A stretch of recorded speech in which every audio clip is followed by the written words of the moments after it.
Hi everybody, Az here from HeelvsBabyface. A couple of days ago, the first teaser trailer dropped for the brand new upcoming Star Trek show, Star Trek Picard, which will star Patrick Stewart in the titular role, I said that word so I could use, doesn't matter, as retired Admiral Jean-Luc Picard.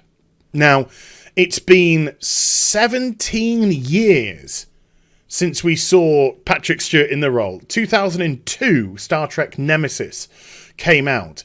And before I can actually go into this teaser trailer, which is just over a minute long, we really need to go back and discuss not only The Next Generation, but certain aspects of Star Trek and how it's evolved or devolved, as the case may be, over the course of the years, and where this new series has the potential to take it, and possibly the potential to put Star Trek back where it needs to be. Bring it back to its true roots. And for me, the true roots of Star Trek is optimism. Optimism for the future. Star Trek isn't a bleak show. When it was created back in the 60s by Gene Roddenberry, the original series and The Next Generation was about a genuine hope for humanity. A true evolution of state of mind, really, about actually working together to help people and then going out and exploring the universe, discovering, finding out what's there, putting all our petty squabbles to one side, getting rid of war, all this sort of stuff. And to me, Star Trek The Next Generation is the greatest sci-fi TV series there's ever been. Now, of course, you're entitled to your own opinion. You may prefer the original series. You may prefer, The Twilight Zone or Babylon 5, for all I know. But for me, anyway, Star Trek The Next Generation was the bomb. It was the one that dragged me in. As a young child in 1987, this show just transfixed me. And did it transfix me because of this incredible diverse cast? We see women in power, we see people of colour, we see people with disabilities. Did I enjoy it because of those reasons? No, not at all. Why? Because the show never played up on those whatsoever. And we'll get back to that in a little bit. No, the reason why the show hooked me in was because it was so well written. And all these characters were so believable and relatable as people. Even Data as a robot.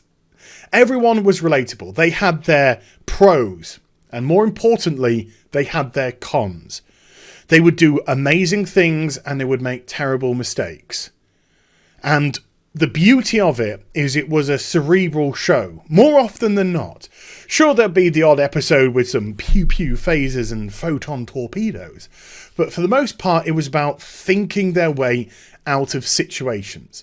It was about getting into trouble and finding the best resolution, the peaceful resolution, because Star Trek was an optimistic show. It was a show where you thought first and fired later. And that's what really grabbed me.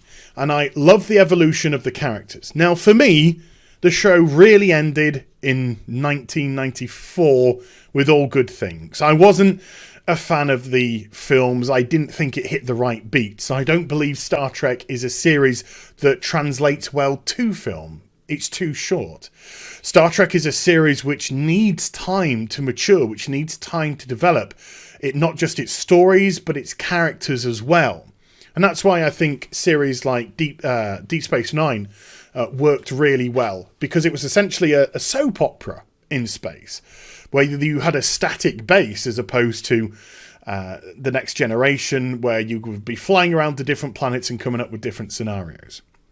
So over time, they didn't quite hit the right beats, though. Voyager tried. It could have been its own unique entity, being trapped in the Delta Quadrant, having limited resources, and trying to get people home. But it's going to take 70 years, so things are going to have to happen along the way. And instead of using that as a really good launching point for something different with Star Trek, it devolved into the Next Generation Light, and it really missed the mark because it didn't have, to me, as strong a group of characters, and it just tried to repeat what had already been and gone and was done 10 times better. And then Enterprise came along, again, trying to put a unique spin on the first time the Enterprise went out there. And unfortunately, it missed more than it hit. And it never really got into its stride until about season 3. But by then, the damage was already done. The vast majority of the audience had left the show, and it was doomed to finish after 4 seasons.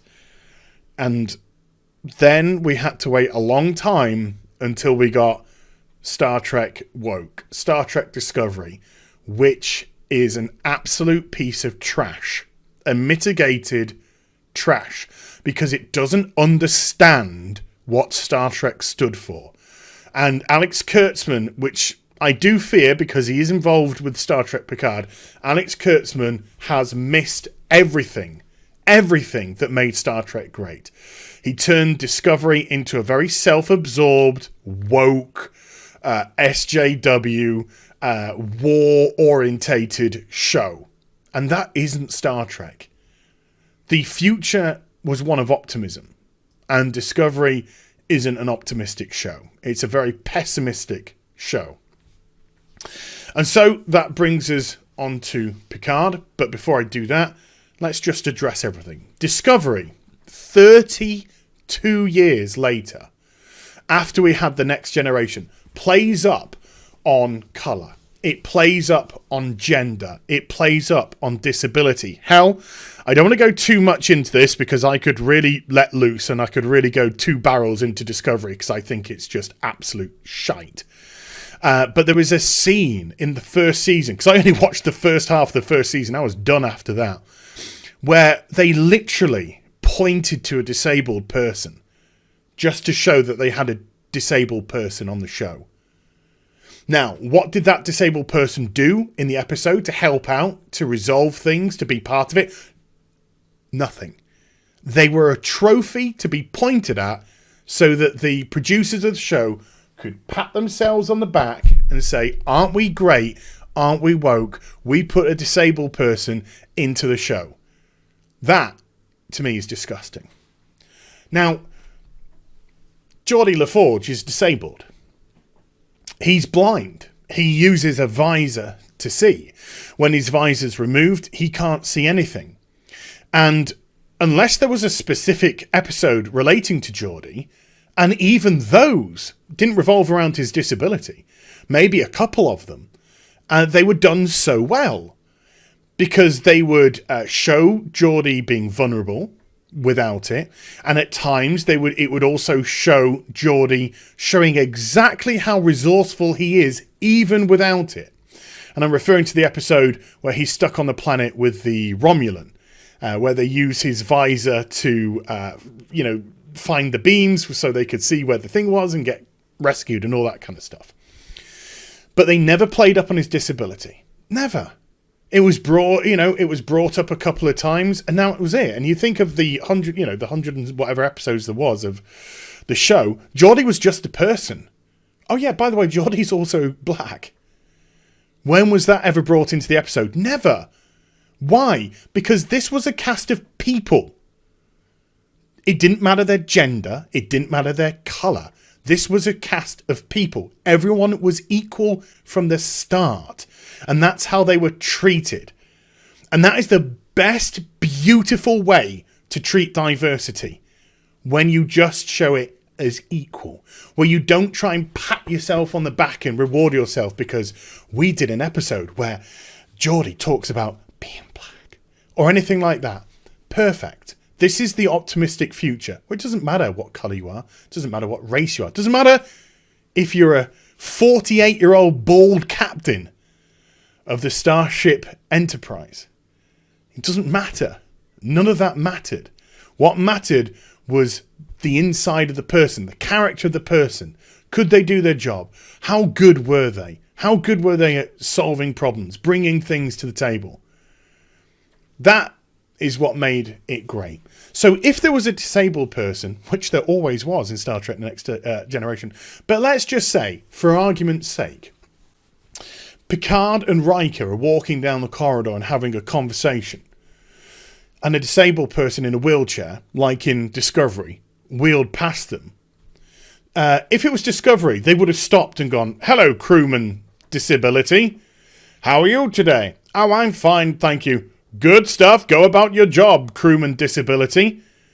But if it was done in 1987 with this show, Picard and Riker would have been talking in the corridor and the person in the wheelchair would have just wheeled straight on by and they wouldn't have missed a beat. They would have carried on their conversation.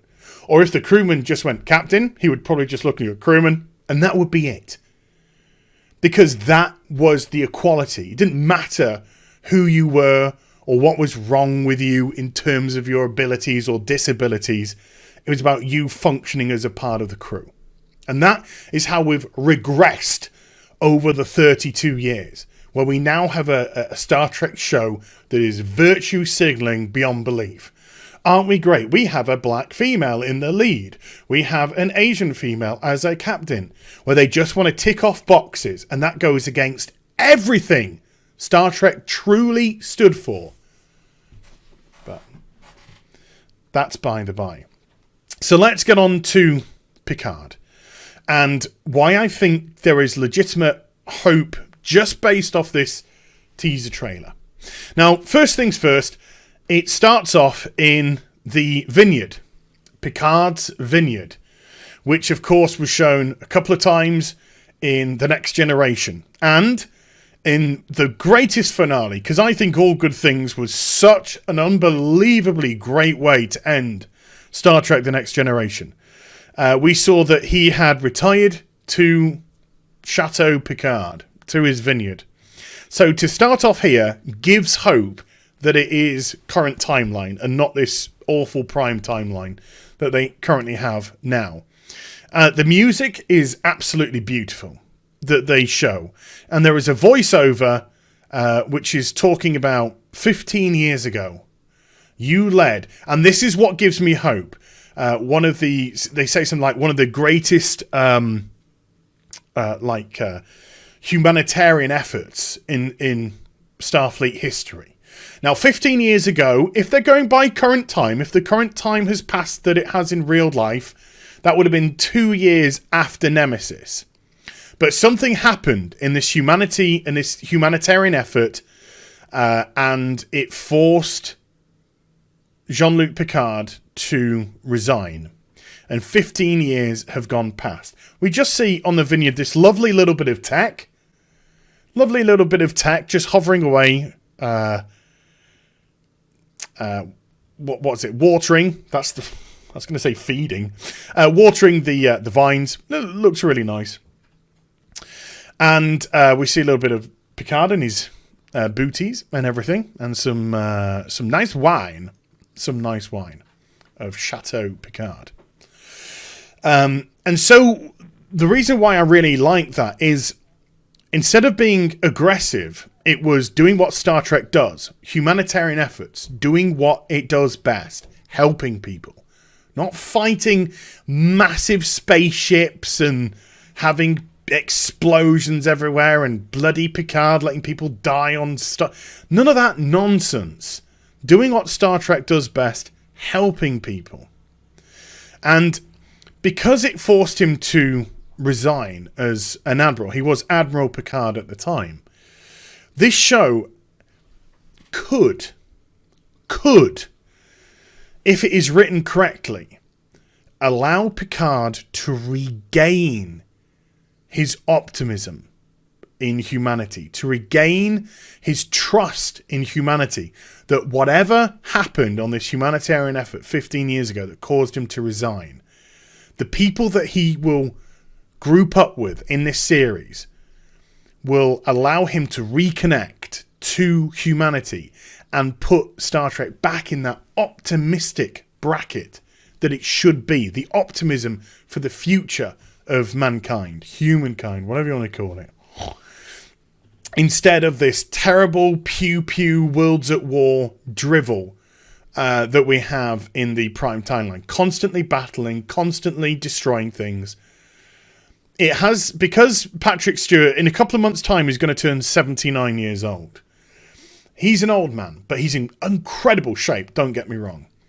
So the show needs to reflect that. The show needs to reflect the age of the character, and it also needs to reflect what Picard was, which was a great leader, a cerebral leader. He wasn't a warmonger. He wanted to think situations through. He wanted to think things out. That was what he was best at. So if the show follows the true directives of what Gene Roddenberry wanted for Star Trek and where it went into the future, and with the little hints of what they gave us in this teaser trailer, I have a little bit of optimism that they just may be onto something here.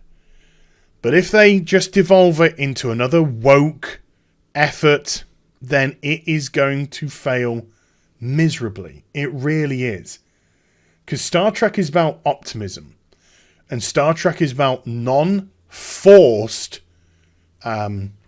equality, regardless of race, colour, gender, sexuality. So if they don't play up on those aspects that we have all over the place now, there is hope. There is hope. All I can say is that I truly hope they make it so. So, that was so bad. I'm so sorry. Sorry. So I hope you enjoyed the vid. If you did, do give it a thumbs up and also subscribe to the channel. Follow me on social media and Twitch for live streaming. I'm actually blushing with embarrassment. Links are in the description box down below. You can, oh my god, I got so red. And I'll be back with some more stuff very soon. You take care. Engage! Bye for now.